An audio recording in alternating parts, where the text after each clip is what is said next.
My daughter called me the enemy. She screamed that my love was a cage and he was her freedom. She didn't know that her freedom was a predator patiently setting a trap. And she had no idea that I, her enemy, was about to build a bigger, better trap to catch him. This is the story of how I went to war for my daughter's soul. I remember a day when Emily was 10, a memory so vivid it feels etched onto the canvas of my soul. We were at the sprawling county fair, a kaleidoscope of lights and the sticky sweet smell of caramel corn. She was clutching a towering cone of pink cotton candy, her face a perfect portrait of childhood joy. Then a fat raindrop splattered on the pavement, a dark omen followed by another and another, until the sky opened up in a sudden violent summer downpour. The joyful crowd dissolved into a panicked scramble for cover. Emily's perfect cone melted into a sad, sugary puddle at her feet, and her face started to crumple, her joy turning to the brink of tears. In that moment, I had a choice. I could grab her hand and run with the rest of the world seeking shelter from the storm. Or I could teach her a different lesson. "Look," I said, pointing at the pink puddle. "A river of strawberry." She looked at me confused. "It's not ruined," I continued, my voice bright against the drumming rain. "It's just becoming something else. Like this storm. This isn't an ending, Emily. It's just a different kind of dance." I ran to a nearby stall, returning with 2 brand new cones. I handed one to her. We stood there soaked to the bone in the deserted midway, letting the rain and the sugar mix on our faces, laughing until our stomachs hurt. I thought I had taught her life's most important lesson: with the right person by your side, you can find joy even in the middle of a storm. For years, I believed I was that person for her. Our home was a testament to that belief. It wasn't just a house. It was a living museum of our shared history. Stacks of well-loved books teetered in every corner. The faint, pleasant scent of turpentine and linseed oil lingered from my small art studio in the spare bedroom, and the refrigerator was a chaotic collage of ticket stubs, photos, and encouraging notes we'd leave for each other on neon post-its.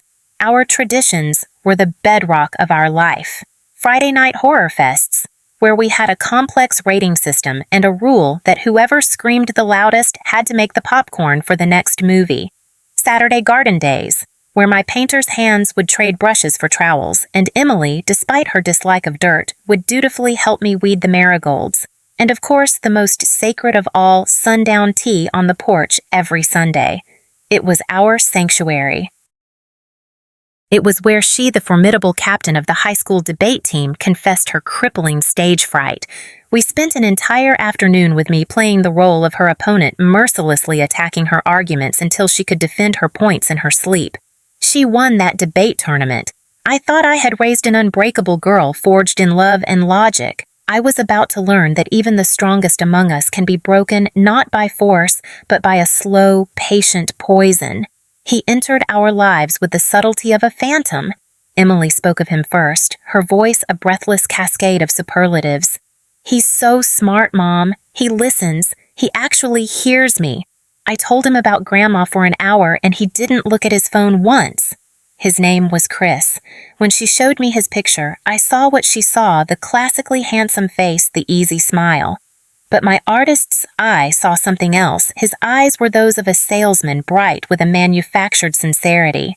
The first time he came to our door, his performance was flawless. He didn't just bring flowers. He brought a small potted orchid. He didn't just compliment my cooking. He noticed a small landscape painting of mine on the wall and commented on my use of impasto, a term that suggested he had an artist's eye. He was charming. He was intelligent. He was perfect. That night, I was on the phone with my best friend Carla, a sharp-witted widow who had survived her husband's death, and the subsequent flock of vultures trying to take advantage of her. Carla was my anchor to reality. "He sounds like a politician, Maria," she said, her voice dry. "Polished, says all the right things, but what's underneath?" "Carla, stop," I chided her gently. "I can't be suspicious of every boy who is nice to my daughter. I have to give him a chance." I made a conscious effort. I invited him to dinner 3 times over the next month. The first time, he was a paragon of courtesy. The second, I noticed a subtle tendency to interrupt me mid-sentence, to agree with me. The third time, he accidentally spilled a glass of red wine on a stack of my preparatory sketches for a commission I was working on. The apology was swift and smooth, but his eyes held no real remorse. It was the detached regret of someone who had knocked over a lamp. It was a tiny, cold flicker, a glimpse behind the curtain. But I told myself I was imagining things. The erosion began. The campaign to isolate Emily was a masterpiece of psychological warfare. Jessica, her best friend since they were 5, was the first casualty. Chris engineered a fight between them with chilling precision. He went with Emily to a bowling night with Jessica. There he was charming, but he kept making jokes that subtly highlighted Jessica's insecurities.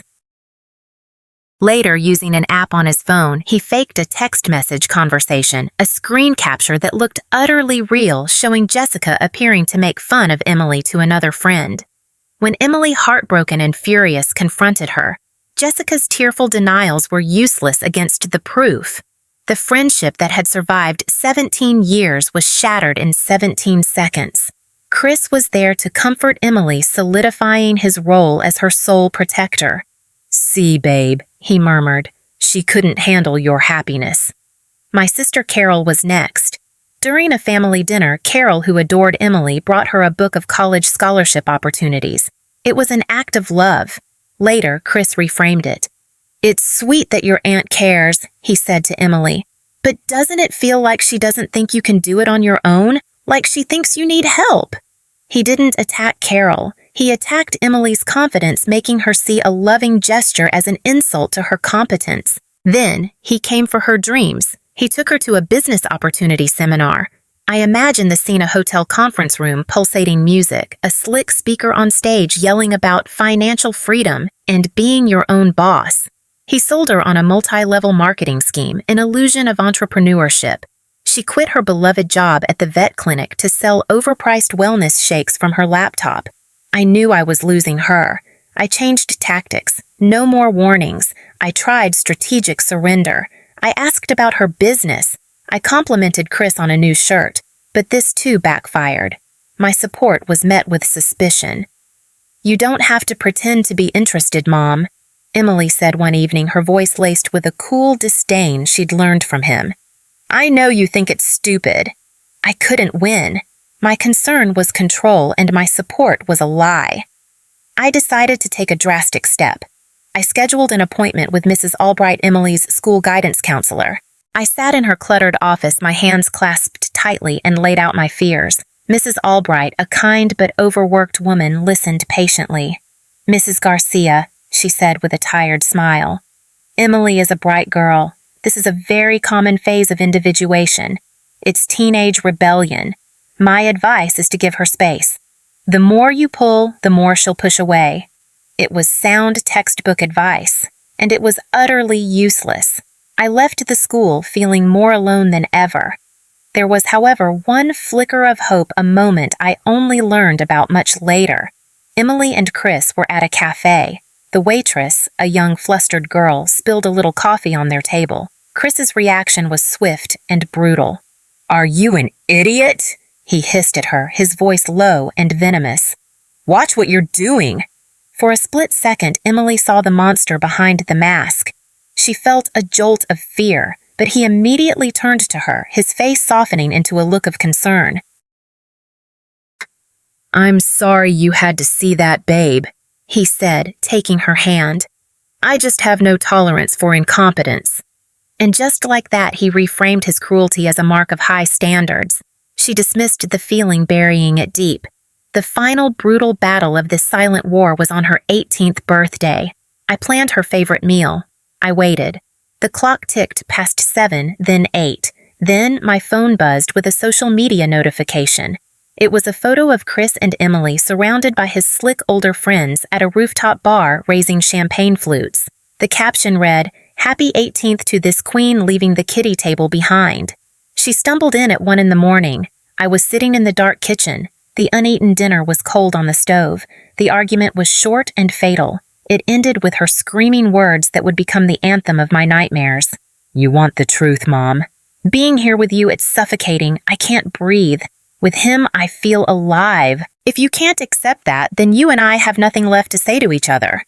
She stormed off to her room. In the ringing silence, I walked into my studio, looked at the half-finished landscape on my easel. A peaceful, sun-drenched scene, and in a fit of rage and grief, I slashed the canvas to ribbons. The piece was a lie. The Maria who painted gentle landscapes was gone. A soldier had just been born. The week that followed was a descent into a private hell. But Carla, my blunt, beautiful friend, wouldn't let me drown. "Stop blaming yourself," she said, forcing a cup of coffee into my hands. "You didn't raise a fool. You raised a smart girl who has been targeted by a predator. Now stop crying and start fighting." Her words were a jolt of electricity. The final catalyst came when I was cleaning Emily's room and found a crumpled letter from the state university. It was a final warning that she had missed the deadline to accept her academic scholarship. He wasn't just taking her heart. He was stealing her future. My investigation began. It was a frustrating, lonely journey. I hired a private investigator with my emergency savings. He came back a week later with a thin file. "He's clean, ma'am," he said, almost apologetically. "No criminal record. Seems he's just a jerk, not a criminal." It was another dead end. In a moment of desperation, I confided my plan to Carla. Overcome with worry, she took matters into her own hands. She went to Emily's workplace, a coffee shop, and tried to reason with her. It was a catastrophe. Emily called me shrieking. "You're sending your friends to spy on me now. I never want to see you or that woman again." I had a bitter fight with Carla, accusing her of interfering. For a few agonizing weeks, I was truly, utterly alone. After months of dead ends, I found a thread. An old social media tag led me to a defunct profile which mentioned a dive bar where Chris used to work. I went there. The owner, an old, weary man named Sal, was initially tight-lipped, but I was persistent. On the third night, I showed him a photo of Emily as a little girl. "She used to be such a happy kid," I said, my voice breaking. That broke him. He told me Chris was a thief, but more importantly, he told me about a scary man who used to come looking for Chris demanding money, and he gave me a name. Sarah. "His ex," Sal said. "Find her. She'll tell you everything." The meeting with Sarah was the turning point. She cried as she told me her story, the same pattern of isolation and financial drain, and she told me about his signature move. "He has this line," she said, her voice trembling. "We're a team, right?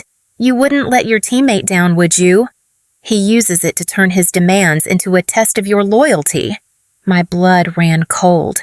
Emily had used that exact phrase on me. Sarah also told me about a scam he'd tried to pull on her, a fake inheritance designed to get her to ask her own parents for money. The puzzle pieces were no longer just fitting. They were forming a terrifying picture. Then the unthinkable happened. Chris discovered I was digging. He must have seen my car near Sal's bar. He went on the offensive not by confronting me, but by turning up the pressure on Emily. He began to manufacture crises. He lost his wallet. His phone got stolen. He created an urgent, desperate need for cash. "Your mother is trying to destroy me," he told her, his voice choked with fake tears. "She's a psycho. Our only chance is to get some money together and get out of this town away from her." I knew I was running out of time. I called Carla and apologized profusely. I needed her. We sat at my kitchen table and designed the trap. It had to be multi-layered. Level 1, the fake trust fund, now for $20,000. Level 2, witnesses. I called my sister Carol, who, despite her hurt, agreed to help. Level 3, hard evidence. I had a recorded phone call with Mark. I had the bank statements from Sarah. I was ready. I told Emily that to release the trust fund, we needed a formal family meeting with an attorney to ensure everything was legal. I set the meeting for a Saturday at a real law office, one of Carla's connections. Chris walked in, oozing confidence, ready to charm his way to a payday. He saw me, Carla, and my sister Carol. He thought it was a family summit he could easily control. The attorney began the meeting. After some preamble, he said, "Mr. Jennings, before we proceed, I have a few questions. Can you tell me about a Mr. Mark Calloway?" Chris's smile faltered. He stammered a denial. "And a Ms. Sarah Peters." The attorney continued, his voice like ice. As Chris began to weave a web of lies, I calmly placed a small digital recorder on the polished table and pressed play. Mark's voice filled the silent room detailing the scam. As Chris's face turned white, my sister Carol spoke. "I spoke to Sarah's parents," she said, her voice shaking with anger. "They confirmed everything." Cornered and desperate, Chris turned to Emily, his last resort. "Emily, baby," he pleaded, his voice slick with fake emotion. "We're a team, right? You wouldn't let them do this to me, would you?" And Emily, my daughter, my warrior, who had sat in silence observing processing, finally looked at him. Her eyes were clear, cold, and free. "No, Chris," she said, her voice quiet but unbreakable. "We are not a team." The finality in her voice shattered him. His mask didn't just crack, it disintegrated. He stood up, looked at her with pure, unadulterated hatred, and delivered his parting shot. "You really think I loved you? You were a ticket, a naive little girl with a safety net, and now you're worthless." He walked out. The aftermath was long and brutal. There were months of therapy for both of us. There were relapses of anger and guilt. But Emily, my strong, resilient daughter, began to fight her way back. She reconnected with Jessica and Carol, offering heartfelt, tearful apologies. She took a job at a local diner, determined to pay back the small debts he had accrued in her name, a symbolic act of reclaiming her own worth. A year later, we were in a new, smaller apartment packing boxes. She had been accepted into her dream pre-vet program at a university 3 states away. The air was filled not with tension, but with the excited energy of a new beginning. I handed her a small framed photo, the picture of us 10 years old and 28, laughing in the rain at the county fair. "Don't ever forget how to dance in the storm," I said, my voice thick with emotion. She pulled me into a fierce hug, her face buried in my shoulder. "I won't," she whispered. "Never again." I watched her drive away a week later, not with a sense of loss, but with a profound sense of peace. The fortress had been breached, the sanctuary desecrated, but in the ruins we had rebuilt, and the new structure forged in fire and truth and a love that refused to die was infinitely stronger. It was unbreakable.